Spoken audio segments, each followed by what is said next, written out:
Hello po. Ako pala yung speaker. Sige, tayo natin si tatay ko. Parang okay naman siya.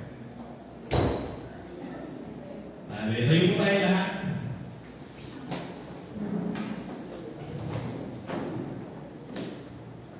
At tayo may manan ni Lord. Maraming salamat po sa umaga ito. We thank you, God, for welcoming us in your presence and moving, Panginoon, sa amin. We pray, Panginoon, na ito ako siyang prepare sa aming mga tenga, sa aming mga puso, kung sa aming mga isipan, Panginoon, in the words that we will hear. Ikaw, Panginoon, na dahil mo sa iyo likuran, ikaw lang po siyang makita, Panginoon. Pinupuri ka namin ng Diyos, kaya salamatan namin sa matamis pa ni Jesus. Amen. Amen.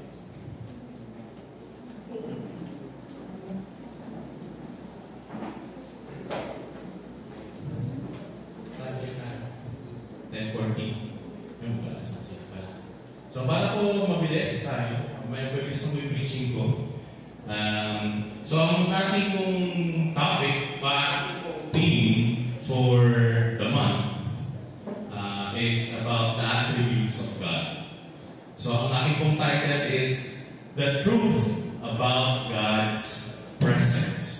So, ang ating pong verse is Psalms 139, 7-12, and Psalms 139, 23. So, basahin ko natin tayo kung tumuloy tayo lang mula ito ngayon as we read the Word of God. Sige, tayo po tayo lahat. Wala, maliit pala.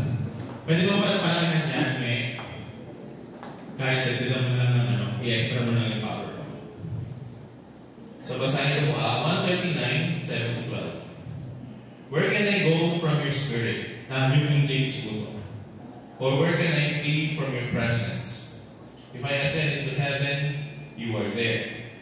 If I make my bed in hell, behold, you are there.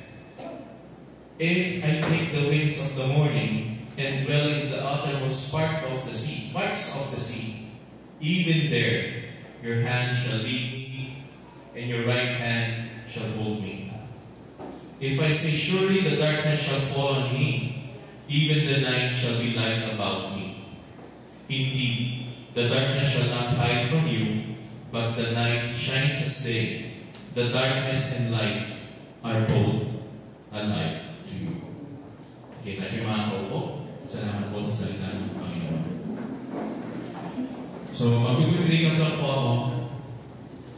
So, ang ating pong unang nag-salita is si Pastor Jerry. Ang tinapit po niya is about the Good Shepherd.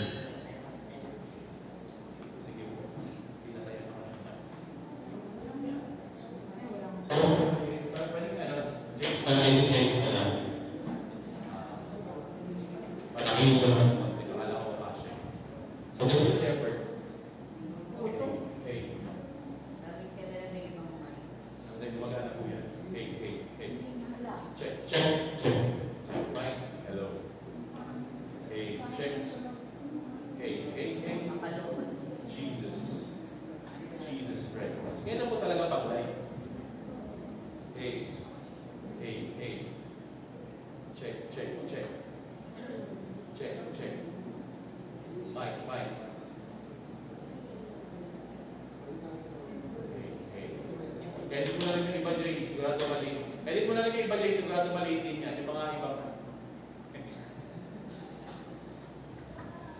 Okay. Wala na mic. Okay.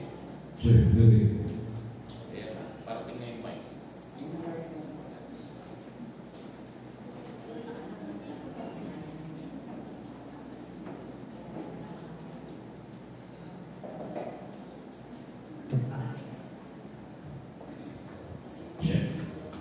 Jesus praise. Yan.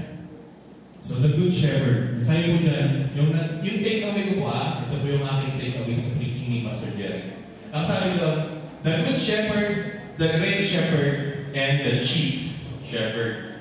Ano mo ba yung ipagkakaiba nila? The Good Shepherd is sacrificial. Okay. His sacrificial love laid down his life for his sheep. The great shepherd, ongoing work of conforming his followers to his likeness. And the chief shepherd, his authority and future return. The chief shepherd, his authority and future return to reward his flock. Di ba po? Pero ano ba yung isang significance na dun sa preaching ni Pastor Jen na hindi nyo makakalimutan? Wala. Nag 1, 2, 3 si Pastor Jerry sa bus sa US. Di ba remember niya? Nag 1, 2, 3 siya, nagtago siya, nag-uwi siya ng sita. So nakauwi siya ng Malwalate sa bahay niya. Nung nasa US siya. Okay? So, yung susunod naman po is yung kay preaching ni Brother JR is the omnipotent. Alam naman po natin yung ibig sabihin nun is all powerful. Ang sabi po dyan sa preaching ni Brother JR, the transforming power of God to spiritual renewal, inner change, empowerment, and moral reflection. And kung hindi ko na-interview si JR, pero ang sabi niya kasi, kinakabahan daw siya ng time na yun, matagal na daw siyang hindi nakapag-preach. Pero kung tama din ako, first time ko mag-preach, Brother Jay, na kasal ka na, di ba? Tama ba? First time niya mag-preach as a married individual. Okay? So, diving into the preaching, meron pa ako ipapapasa sa inyo in 3 seconds. Okay? 3 seconds. May post ko ako, basahin niyo po In 1, 2, 3, go! 1, 2, 3. Okay. Wait. Babakan ko lang isa lang. Taka lang. Okay? So, nabasa niyo po ba? Amen. Sino pa may nabasa? Taas ang kamay. Amen. Taas ang kamay na sinabi ko, hindi amen. Ulitin ko. Yung may nabasa ko, taas ang kamay. Amen. Taas ang kamay. Yan. Diba?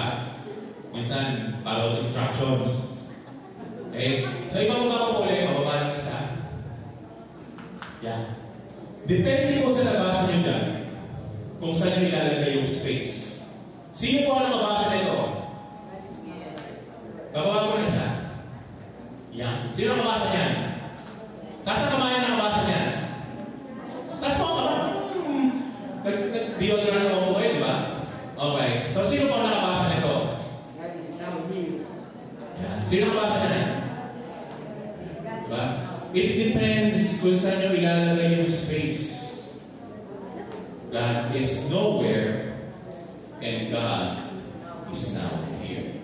Hindi ko lang po nilagay yung space yung is kasi yung now and no lang naman po yung aking gustong i-emphasize. So let's give the meaning of omnipresence or omnipresent. Sabi dyan, omnipresence as a noun, this word signifies the state of being everywhere at once.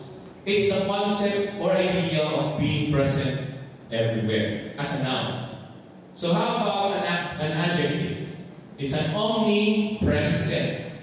This word describes something or someone that possesses the quality of omnipresence. It is used to characterize being or thing as being present in all places simultaneously. So, yun yung may word, simultaneously. Tuloy-tuloy. Walang tigil. Hindi nagbabago. That's the word. So, omnipresence is God being everywhere at once or anywhere simultaneously. Okay? So, diving into my preaching. Pasensya na po yung hindi ako masyadong maglalakad at pag-iikot dahil kailangan ko bumabak sa pulpit natin. Okay? Nang humingi ng support. So, number 1 sa aking point is God's presence is comforting. Amen po ba? Amen. Naniniwala po ba kayo doon? Parang hindi. Amen. So, bakit siya sinabing Ang magandang example dyan is yung Israelites traveling to the wilderness. Alam niyo naman po yung story nila, di ba? Hindi niyo po alam. Okay, pag di niyo po alam, nasa Exodus yan. Sabi doon, they travel with a pillar of cloud by day and a pillar of fire by night. Sinasamahan sila ng Panginoon na hindi sila pinababayaan. Hindi sila pinababayaan masulot sa init ng araw at hindi sila pinababayaan maglakad sa kadiliman. Sabi yan sa verse 8 to 10, if I ascend into heaven, you are there.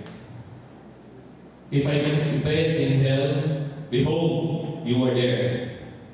If I take the wings of the morning and dwell in the uttermost parts of the sea, even there, your hand shall lead me, and your right hand shall hold me. Okay? Ang comforting presence po ng Panginoon is something na dapat hindi natin makakalimutan or dapat talaga natin unawain. This is an idea or parang belief na God is everywhere, anywhere, simultaneously. Pero, paano pa siya naging intersect sa reality natin? That's the idea. God is everywhere, anywhere, simultaneously. So, paano pa ginagawa ni God yun? Paano pa ginagawa ng isang Diyos yun? Bawa ito yung mundo. Bawa ito yung mundo. Is God being three-in-one God, ini-stretch niya ba yung sarili niya? Yun ba yung pagka-imagine natin na He is stretching His faith, His godness, ini-stretch niya hanggang sa sobrang tipis na lang siya para ma-cover lang niya yung buong mundo. To be everywhere, anywhere, simultaneously. Sabi nga, you are there, even there, your hand shall lead me. Sabi ng Panginoon, sabi ng Diyos, sabi ng Panginoon, ako ay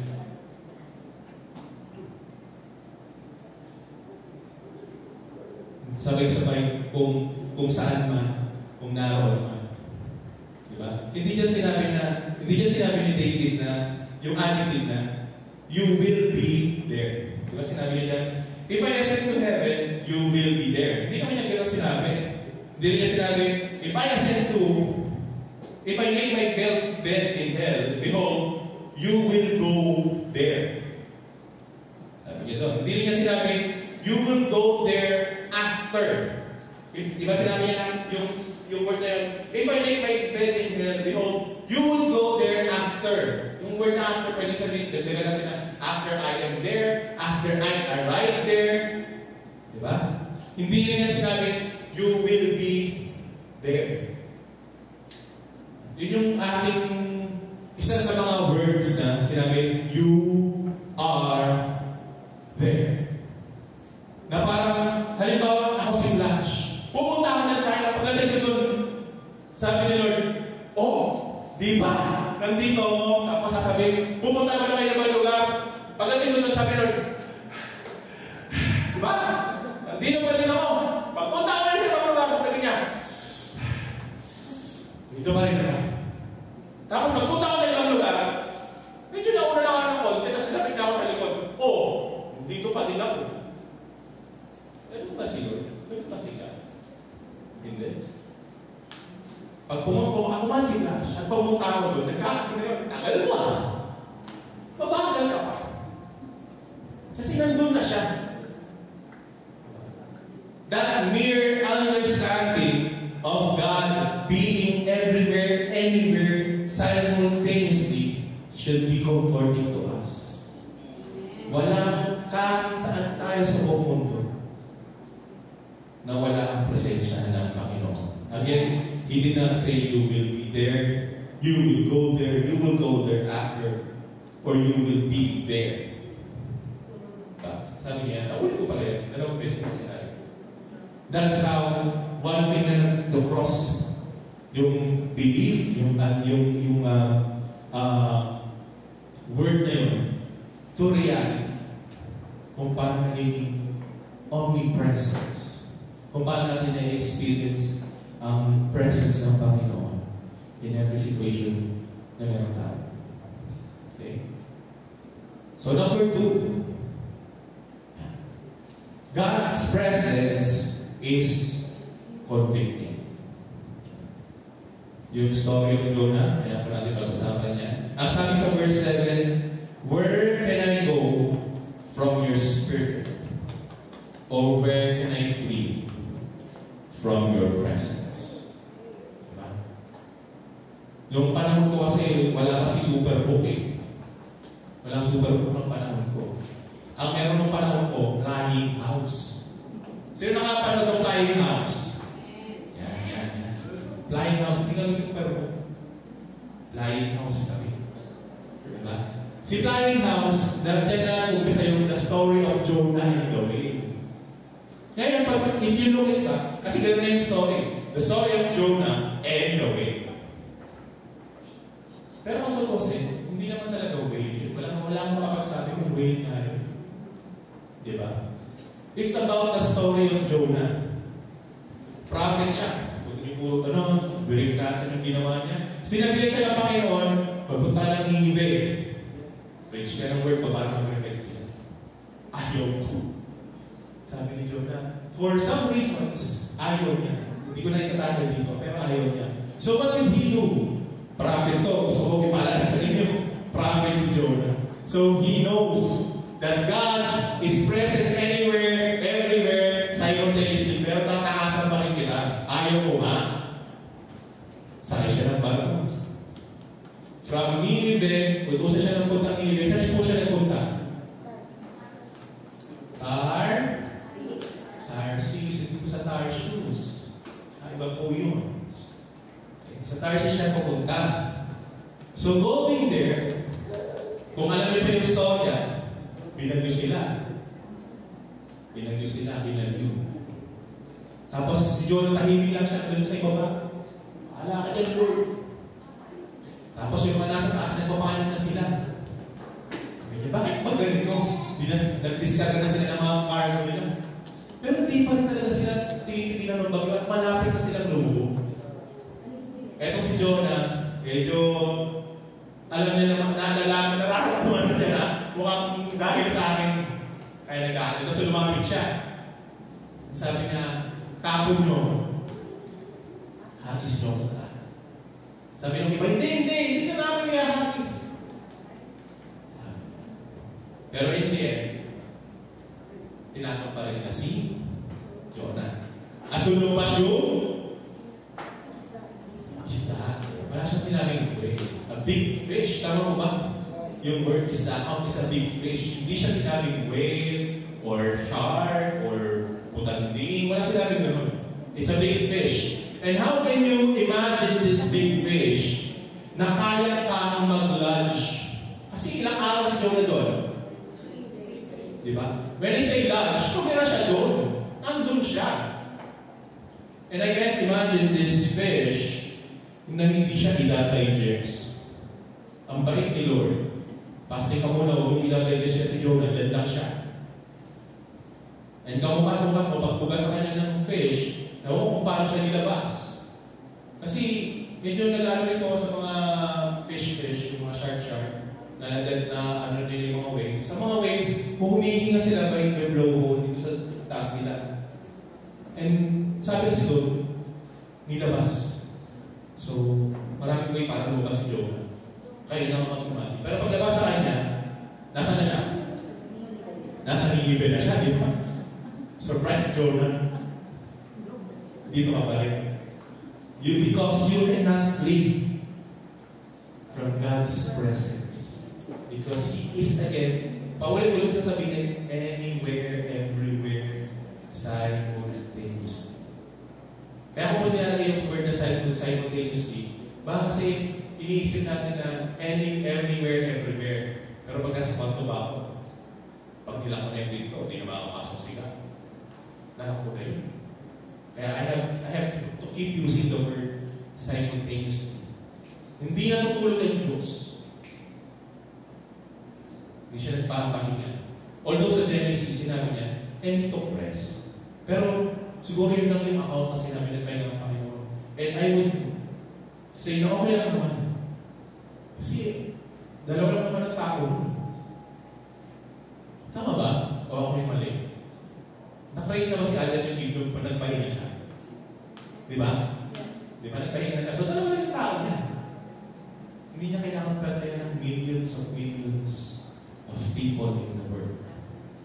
Okay? Sometimes as Christians, we talk about God feeling far away.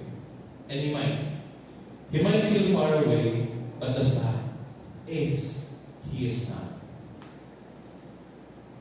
Sometimes in the Bible there are language that uses God of being far off because of the wickedness of people. God turning His face from them because of sin. We might feel that God is far away because of the withdrawal of God's blessings. Lord, parang hindi mo na ako mahal.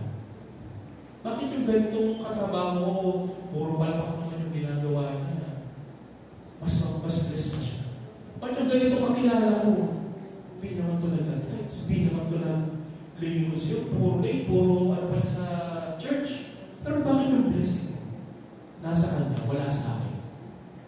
Gawin ko na kaya yung ginagawa niya.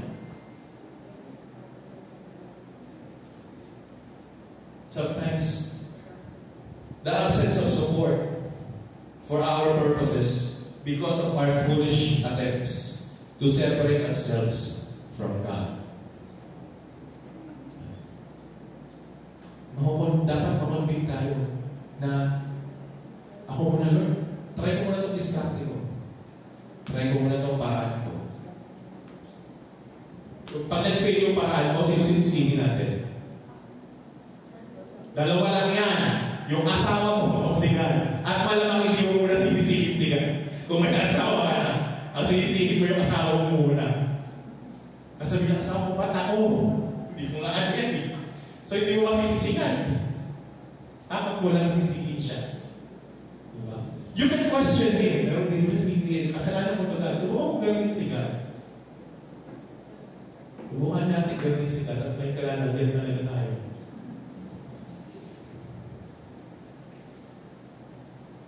We can impair. We feel the convicting of God's presence because we impair our relationship to God by refusing to listen to Him. Amen po. Sinabi ng Panginoon, diretso, kumaliwa ka.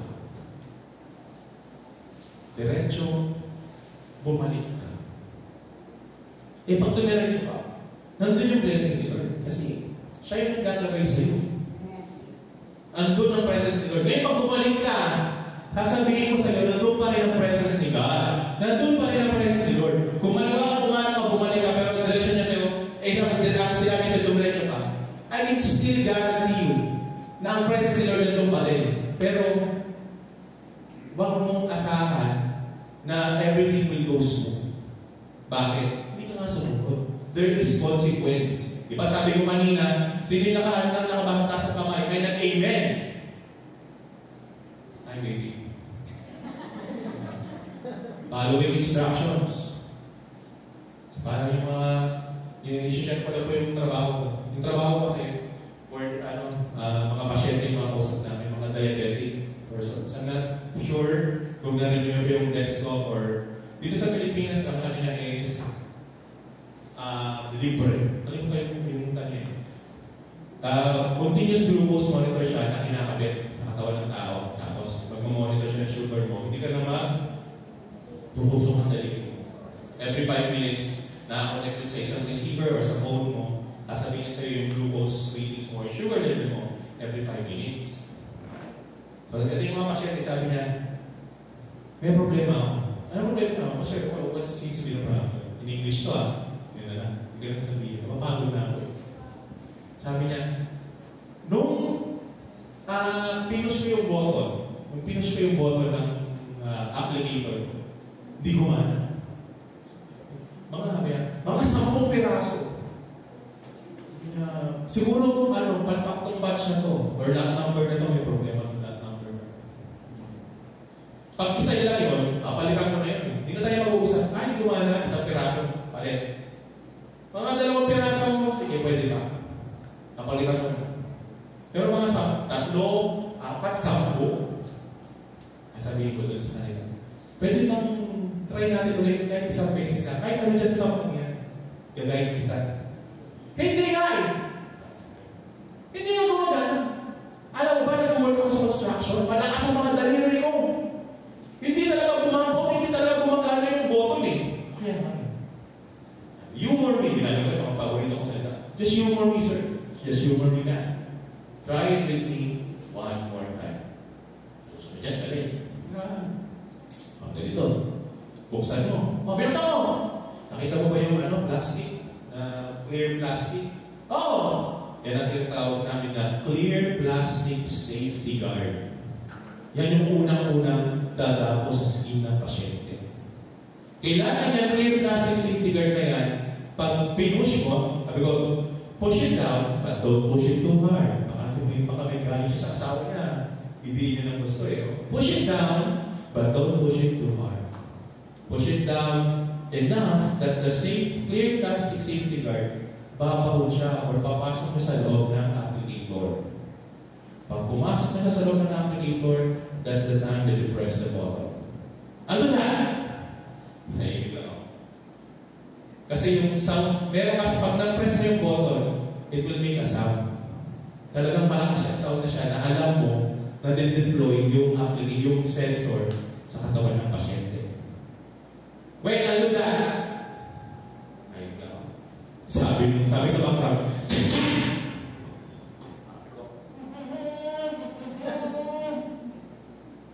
Oh, it worked. Okay. So, we're not going to replace anything. Did I do something wrong? No, you didn't do anything wrong. Hindi ko pwede sabihin, di ba? I have strong hands now. I have strong fingers. I work in a construction. Pero hindi mo ma-press yung button. Sometimes you have to follow instructions. Para hindi tayo na feel na malayo tayo sa Panginoon. Na dapat na-overtake tayo. If we do something wrong, we need to acknowledge. Ang hirap ng tanong na yun sinabi sa akin, hindi tayo do something wrong. Bawal kami sabihin na, alam mo, mali kasi hindi ka sumusunod sa instruction. Dapat ang mga words mo na, oh, you have my miss this. Ito lang naman yung na-miss mo. Pero kung tutusin, nasa meron siyang user guide, at sinabi doon na, ito yung gagawin mo, ito yung gagawin mo, ito yung gagawin mo. Okay? Sabi doon, our behavior can lead to spiritual blockages. Okay? Baka naman may certain behavior tayo na ito yung nagpaparamdam sa atin na yung presence ni God, kinukonvict tayo, mali yan. Tigil mo yan. If you have vices, o ano man yan, o kaya yung isa sa mga spiritual blockages na naranasan natin. Kaya kinukonvict tayo ng Panginoon, dahil dapat nararamdaman natin yung presensya niya. Okay? At kung magtagumpay man kayo, or tayo, or kung sino man sa atin, if magtagumpay ka na, ha! Yes! Nakaalis din ako sa presensya ng Panginoon. Never for a second kung iisipin nyo. Huwag na huwag iisipin nyo. Never let it sink na merong part sa bahay mo or sa lugar mo na ang Panginoon. Because niloloko mo lang ang sarili mo. God should convict you na no. Yes! Wala Panginoon dito, tapos tatapin ka niya. Hello? Dito ko. Alam mo lang wala. That should convict us.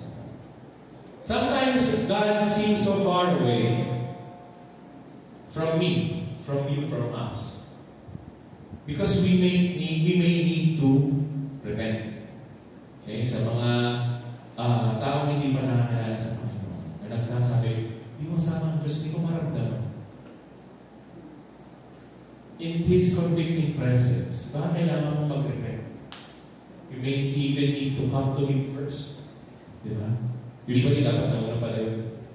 dapat lumapit ka muna sa Panginoon and you may need to repent. Kung gano'n ang conviction mo na, wala akong presensya ng Panginoon, hindi na yung presensya ng Panginoon. Or kung Christian ka na, at hindi mo talaga nararamdaman, hindi ka na-convict ng presensya ng Panginoon, baka mayroong kailangan ng tanggalin. Remove whatever is hindering your relationship with the God who is already present. I've heard like mga sa teachings na natutunan ko. Pag naging Christian ka, which is I prove to be true, mauubos talaga ang kaibigan mo. Question is God enough for you? Is God enough for us? Iiwan ako ng lahat. But I'm sure na hindi ako iiwan ng Panginoon because He is everywhere, anywhere. Simultaneously. Totoo yun. It's just how you handle it.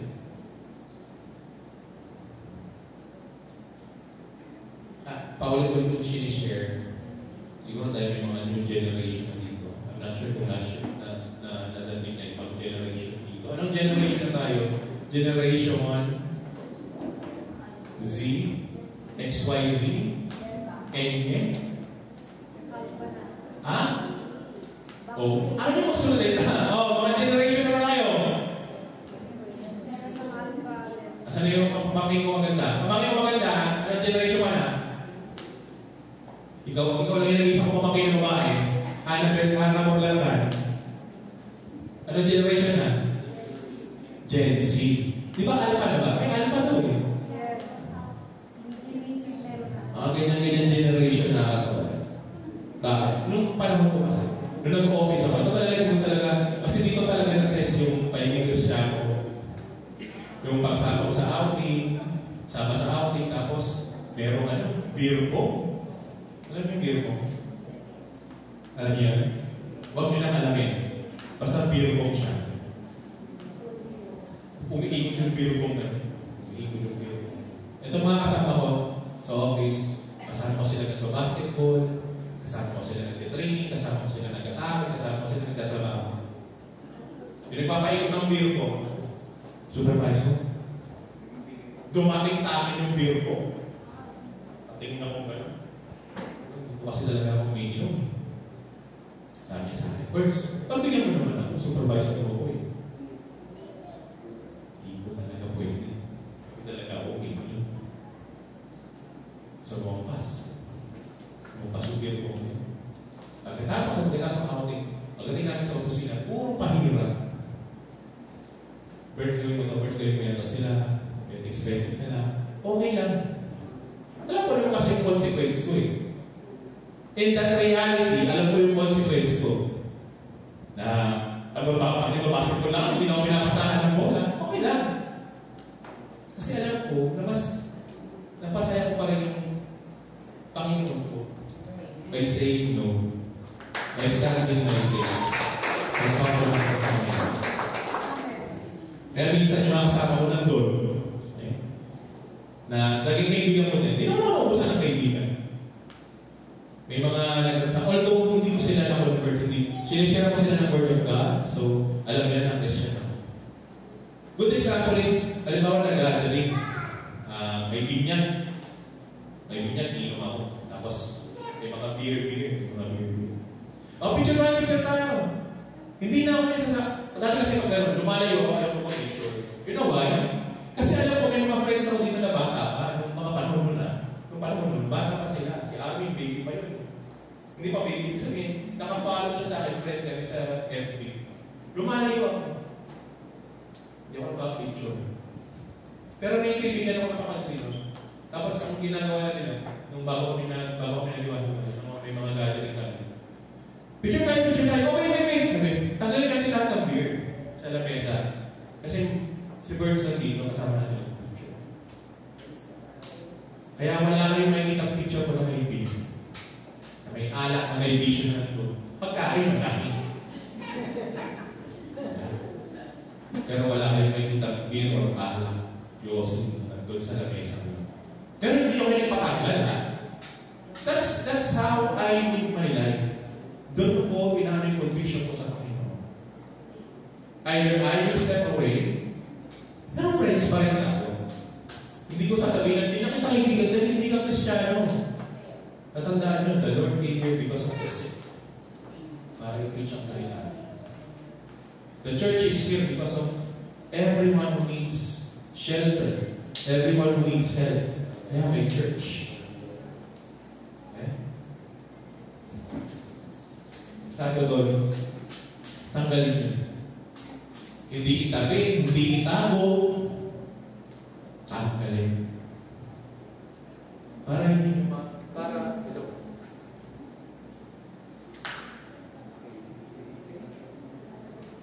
Check. Parang lobat na ako. Lobat na ako.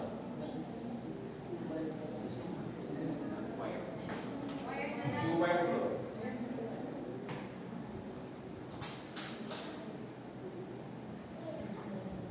Okay. Check. Yan. Di ba? Malubat yung mga microphone natin. Ay, may microphone. Hindi ka matitigilan mag-preach. Hindi ka matitigilan mag-salita. Okay? So, tatanggalin natin. Hindi tatabi, hindi tatago. Remove whatever is hindering your relationship with God who is already present. And the last, which is yung pinakamabigat para sa akin. God's presence is challenging. Ang sabi niya, verse 11, if I say, surely the darkness shall fall on me, even the night shall be light about me. Indeed, the darkness shall not hide from you, but the night shines as day, and the darkness and light are both alike to you.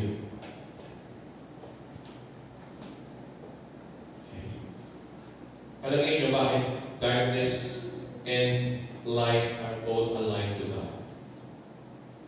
Meron ba? Daddy jokes na naman to. This is in Genesis. Sabi doon kasi sa aking mga narinig, walang darkness. There's no darkness. Darkness is just the absence of light. Diba sabi sa Genesis, and the word was no form. Sinabi ba ng God na, let there be darkness, then let there be light. Ano siya sinabi ko gano'n, diba? Ang sinabi niya, let there be light. Kung madilim, at nakakita pa din ang Panginoon. Kasi alam niya, uy, madilim. Let there be light. Sabi ng Panginoon. Before I believe that there is one constant thing in this world, yung umago ng panahon ko, and that one constant thing is change. Sino naniwala doon? Ang isang constant dito sa mundo ay magbabago. Magbabago. Pero since I got older and then may mga napasukan na yung company, nagbago yung belief ko. I believe now that there is two constant thing in this world. One is change. Ang bibigyan ko ng 100 Gcash, makakasagot ng pangalawa. Raising your hands. So, nagtas ka ng mga kayo. Okay. Ba't hindi pa kami naman mo? Sige. Oo, nagtas ka pa sa death.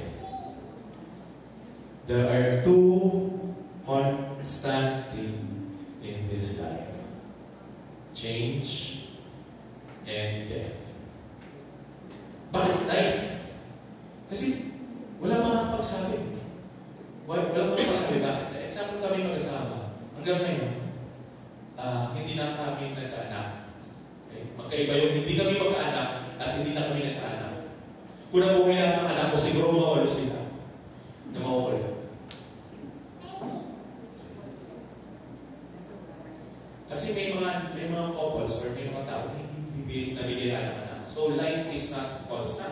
para sa kanila. Pero I will assure you that once life begin, lahat tayo, isa lang we will meet our Maker one day. And that is death. Okay? Nagiging challenging ang God's presence. Not sure kung namin yun yung kwento ko about my mom before she passed. Doon ko naranasan yung itong pinipitch ko. Doon ko siya naranasan ng gusto. Siguro I became the person I am, yung sa ugali ko, sa character ko, because doon sa naranasan ko nung namatay yung nanay ko. And I will tell you that story really quick. Kasi last naman na to. Okay? So, my mom was, her last days was in the hospice. So, tatandaan niyo po, magkaiba po yung care home sa US at magkaiba po yung hospice. Ang care home, aalagaan ka nila, they will take care of you. Pero pag napunta ka na sa hospice, that is, they just make sure na comfortable ka before you go. Malamig, mayroong TV, ikaw lang, siguro mga dalawa lang kayo sa room. Masarap na lambot yung bed mo, maganda yung higaan. Tumawag si Tito Loreto. Bernard, medyo may problema na. Wala na sa care home si mama mo, nasa hospice na siya. Kailangan ka pumunta dito.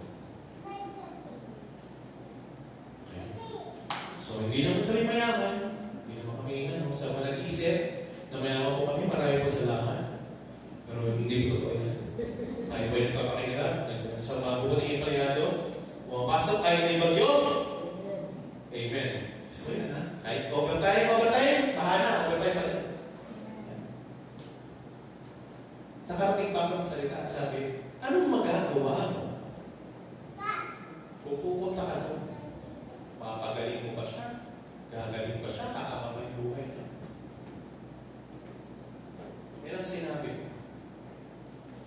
Mahirap mamatay ng mag-isa. Walang kasama na yung nanay ko. Dito rin ilang kasama niya. And yung unang punta ko doon na naging okay siya. Malaki rin yung para sa amin tayo dito rin. Kasi, meron, si mama dapat yung nag-aalaga sa kanya. At nabaligtad doon na na-stroke si mama. Kaya malaki yung pasalamat sa niya mga ilang taon yung nilalagaan ng kanila. In this situation, may sakit siya sa isip niya, physically niya kaya. Sabi ko kay mama, okay pa siya daw. Sabi ko, anak, okay pa siya. Igala mo naman ako dito sa facility na. Sabi niya, bakit hindi ka ginagaling dito, Rafi? Sabi ko, siya kausapin mo, kinausap ko. Dad, why don't you push her wheelchair around the care home? I did. But because of that, my knees got bad. So, hindi na niya matulog yung nanay ko. Diba? So, going back, nasa hospice na. Nakagawa naman, by the blessing of God, bili ng ticket, punta tayo, makapunta ako. When I arrived there, gabi na. So, sa hospice, pag wala na. Hindi ka nila dextrose, wala na BP, wala na talaga. Sabi ko nga, dito na ako. Babalik ako bukas gabi na kasi alas 11 ng gabi, matutulog lang ako pero bukas na dito. So, tulog, kinabukasan, balik ako 5:30 na din ako. So, all day na alaga ko yung namin. Then, come evening, pinagala ko kasi namin ko. Kaya syempre, pinapasaya ko siya. Hindi naman pinaparamdam ko na, ito talaga yung anak mo. Pinupunasan ko siya, ganyan. Tapos binabantayan ko yung pagkingay niya. Kasi wala na lang kumonitor eh. Walang kumonitor, walang heart monitor, walang gano'n. Sabi ng hininga niya, 1, 2, 3, 4, 5, 6, 7, 8, 9, 10, 11, 12, 13, 14, 15, 16, 17, 18, 19, 20. 20 seconds. Tapos siya kung mag-exhale. So, doon ko siya pinaglalaban. I mean, ibig sabihin pinaglalaban, I kept myself busy na binabantayan ko yung pag-ingay. Tapos yung tawag niya, sa US kasi hindi ko kailangan ng yero. By that time, December, lahat ang lumalabas sa faucet malamig na parang galing sa racer na hindi maintindihan. By that time, nilalagnat siya, may yung katawan niya. So, pumunta ako ng restroom. Yung may room naman sa loob, sinugasan ko yung towel. And by that time, I lost count. Nag-inhale siya, takbo ko ng siya. Bilang ko yung tumali. Hindi ko na nalaman kung nasa na yung bilang ko. Pagbalik ko, tinitignan ko siya. So, hindi ko alam kung naka-exhale na siya o naka-inhale na siya. Medyo 60 seconds na. Nagkalawa. 120. Hindi ko na alam kung nag-inhale o exhale siya. So, panik ako. Lumabas ako sa room. Paglabas ko sa room, busy dapat kasi. Paglabas ko sa room, walang kahit isang tao. Walang nurse, pumunta ako sa nurse station, walang kahit tao, wala akong malapitan. Gahanap ako ng sabihin na, baka pwede kong ipa-check yung mama ko, baka pwede kong i-check niya siya. Wala. Then, single voice, sabi niya, balik ka natin sa loob ko naman. Baka na naman. Kasi, nakalagay naman, may pinirmahan sila na DNR. Ano ba yung sabihin ko? Alam niyo? In medical terms. Baby? Ha? Do not resuscitate. So whatever I do, hindi naman nila i-resuscitate yung nanay ko. So I came back. Then, sabi ko sa kanya, Ma, pinubiro ko lang. Sabi ko, okay na kami. Alam ko, okay na kami. Sabi ko, okay na kami. Just have to rest. Ako nang bahala.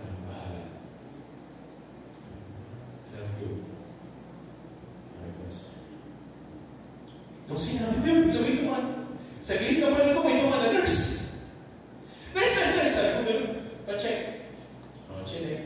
Sorry. Sabi niya, sir, mainit pa siya. Mainit lang siya, malagtan. Mahirap na yun. Panahon na yun. Pero mas sumira ako, kailangan ko lang askasuin yung Korean ng nanay ko. Dito ko mahaba yung preaching. Kasi hindi ko ayaw i-share yung karanasan ng iba. Dahil sinishare ko yung karanasan ko. So it was Christmas time. Kung namatay yung nanay. December 6, December 7. Sa US pala, pag namatay ka sa US, okay, mamamatay sa US. Walang dadalaw sa burol. Hanggang hindi nyo siya isiset ng Sabado o Linggo. Yan ang pakiramdam ko. Sinet ko yung burol ng nanay ko ng Thursday and Friday. Wala. Nag-reserve ako ng room for 15 persons. Di kami umabot ng 10. Di ba, Pastor? Naka-video ko na. Di ba na umabot ng 10? Galit na galit yung si Tito Loreto. Sabi niya, dami tinulungan ng nanay. Di pa namin kaya bumisita.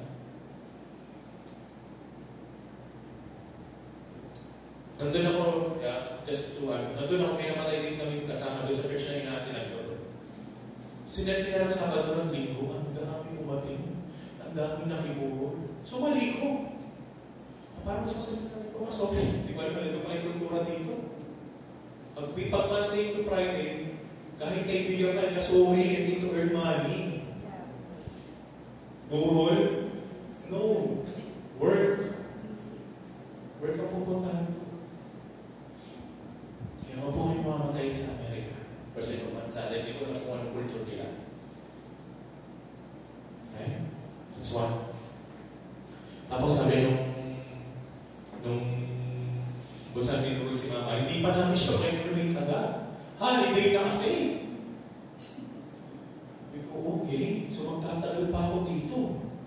So tawag-tawag. O sige, adjust namin yung ticket mo. Nandun ako ng December, adjust namin yung ticket mo hanggang April. My God, sabi ko, gano'n hanggang April ako dito na mag-isa. That's what I'm thinking. Siyempre, malipot ako. Those were direct artists. Wala yung kasama sa tabi ko, walang family sa tabi ko. Si Tito rin lang nandun. Christmas time. The same day na, sabi niya, Christmas Day. Pag di kayo magpapasko sa US, hanggang wala kayo sa compound, sorry kung sinisiraan ko kasi nandun ako. Hanggang wala kayo sa compound na puro Pilipino. Mas importante sa nila ang Halloween, ang Thanksgiving. Pero ang Pasko, matutulog lang kayo. Kung hindi kayo nasa Filipino compound na, so ito nangyari sa akin. Christmas na, labas ako yung apartment ni Tito Ricky. Apartment, nasa baba kami. Tapos meron ko sa Shanley Rose yung bako. Paglabas ako ng bako na yung busy street yun, dami yung kumataan ng mga sakyan ko. Hindi ko alam kung ito sa asawa ko. So baka first time yung mga linig. Sobrang yung low yung depression ko. Kasi wala akong wala akong makikikuhan, wala akong masabihin. And by that time, at that time, hindi ko ma-feel yung presence nila. So sabi ko sa sarili ko, ganito na lang ako. Karoon ako dito sa balcony na sa fence ako. And no one will ever find me anymore. Hindi ko wala namang contact si Tito Ricky sa mga kasama ko sa Pilipinas. Diba? Sino magkahanap sa akin? Wala. I will just die right there and then. Kasi ang sakit. Ang hirap nila.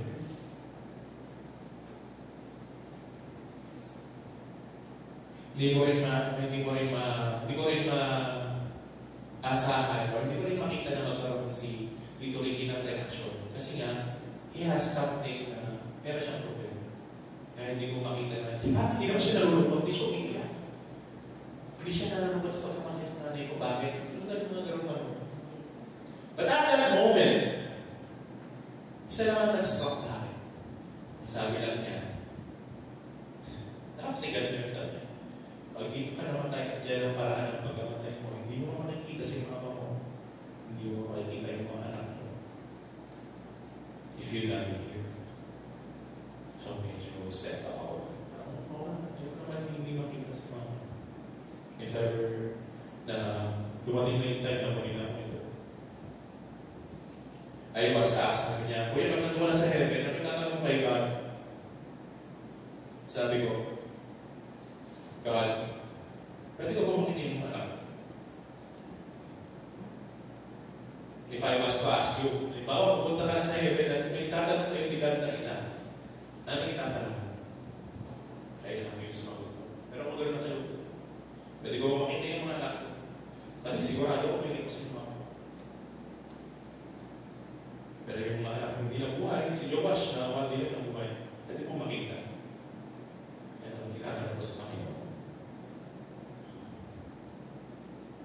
So what going with that experience? Sometimes that one wants something. Two, change and death.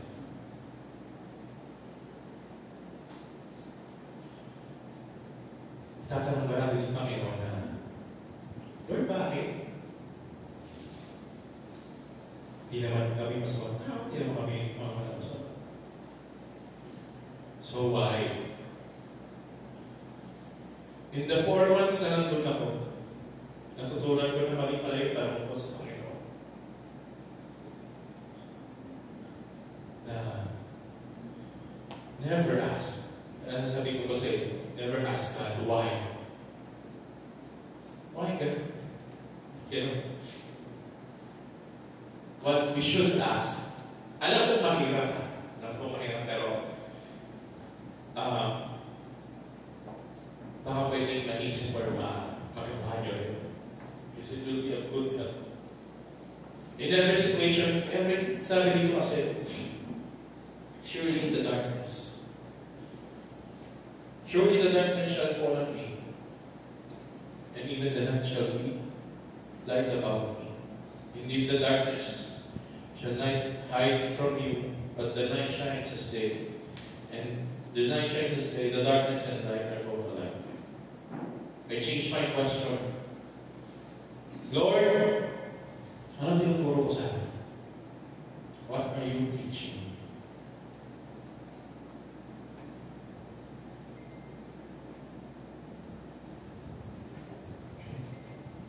In every situation, especially in the darkest moments of your life, tanggal ka sa trabaho, matayot ka ng asawa, anak, kapamilya, tatay, magulang,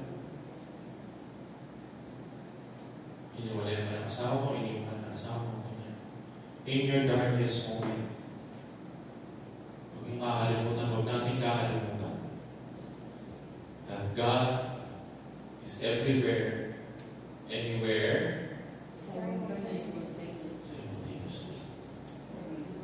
Baka kailangan lang natin nakita, kailangan natin makinisan kung ano yung tinuturo niya sa atin. Alam ko ano yung natutunan ko doon. What God had teach me is to be thankful.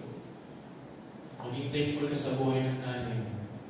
Be thankful ka nandiyan ka nakasama mo siya at the end of his life. Be thankful na mauuwi mo siya. Yung ashes niya, mauuwi mo siya. Ang maayos, walang mabiriyan. Be thankful na si mama mo yung nagdala sa'yo sa pag-aakyat sa Panginoon. Hindi man siya tumagal, hindi man ganun katagal ang buhay niya. At si Lord ay natutunan ko sa kanya. It was enough. Dahil nadala niya kayo sa Panginoon. Nadala ka niya. Huwag ka sa kanya. Tapos, in the years that go by, nagkaroon ako ng parang assurance. Sa tama yung ginawa ko na hindi ako nagpakakapay. Nung panahon na yun. I heard, di ko alam kung sino yung picture. Si-share ko sa inyo. Sabi niya doon, bago ko ibigay yung conclusion ko. Sabi niya, sa mag-asawa ka, pag namatay yung asawa mo, huwag ka sa akin susunod. Kaya na-share ko na yung alam ko na-share. Sa mga mag-asawa, kaya mga magulang, pag namatay yung asawa mo, huwag ka agad susunod. You strive na mabuhay. Pilitin mo mabuhay ng matagal. Bakit? Sabi ko, bakit? Sabi niya, tatandaan mo, if I were to imagine it, i-imagine ko kasi. Sabi doon, pag dumating tayo sa Panginoon, wala tayong gagawin doon. Tawag ba? Anong gagawin natin pag umarap na tayo sa Panginoon? To worship. Para sambahin siya. So, ano ba? Bigyan ka ng moment. Di God. Hoy! Ako na ulit ng example. Oh, Bernard, mama mo. Usap mo na kayo kasi pagkatapos ng pag-usap nyo, no more. Worship na. Asambahin nyo na. Anak, kamusta? Eto ma. Kamusta naging buhay ko na wala ako? Ayun, nung namatay ka, nagpakamatay ako. Okay. Usap-usapan. Let's go. Let's worship the Lord. Halimbawa lang na napunta ako na nagpakamatay ako. At ang matay na trying to say, halimbawa, yan, namatay. Tapos mga 50 years ka pang nabuhay. 50 years, exaggerated na. Patay ka na, kita kayo. Mga tigabong kwentuhan mo. Mga tigabong kwentuhan mo. Kamusta nangyari? Si Maureen nagkaanak pa. Ayun yung si Clarence nagkaanak pa. Eh, yung pagkakataon, tapos lumaki, nakagraduate, naging cum laude. Ang habang kwentuhan mo. Masaya mo yun. Sa ganun. Kaya yung buhay lang kayo. Strive na mabuhay. Alam po mahirap. Hindi kayo nag-iisa. Para maganda yung kwentuhan. Magaling natin sa namin. Amen po ba? Amen. So for my conclusion, may pala, bakit po conclusion? So I'm challenging you. Yeah. So I will challenge you na in the darkest hours, when God is silent, when God is not moving, He is still working. Sabi doon sa kata, di ba? Even when, yung word kasi yun, even when. Bakit? Yung even when is something na iyan mo na araw-araw mo yung isipin, even when. Sabi doon, tanggalin mo yun. If I don't feel it, you're working. If I don't see it, tama ba yung lyrics ko? You're working. Pero tinagdag mo yung word na even when I don't see it, even when I don't feel it, God is anywhere, everywhere, simultaneously. Hindi nagbabago ang Panginoon. Lagi siya nandun. The times hindi siya sakop ng time. Physics doesn't count. Wala siyang physical body para mahirapan siyang pumunta kahit saan.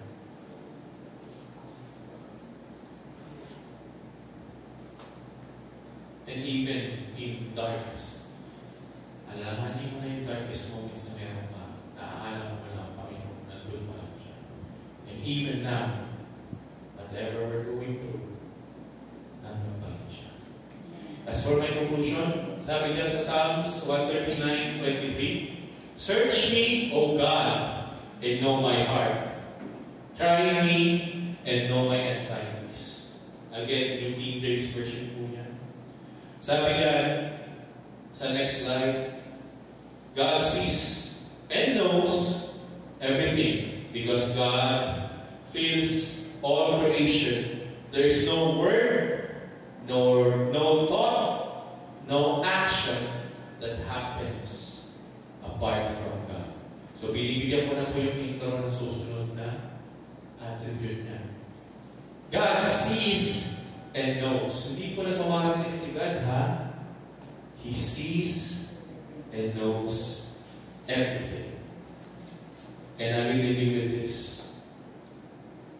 The story of humanity begins and ends with God's presence, with His people. Kaya po tuloy yung lahat.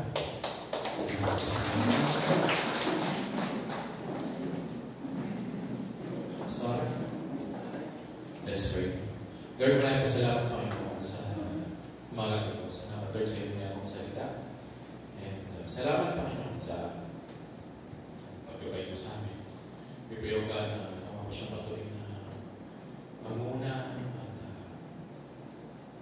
mag-bless sa amin. Ikaw siyang patuloy na sumama sa amin.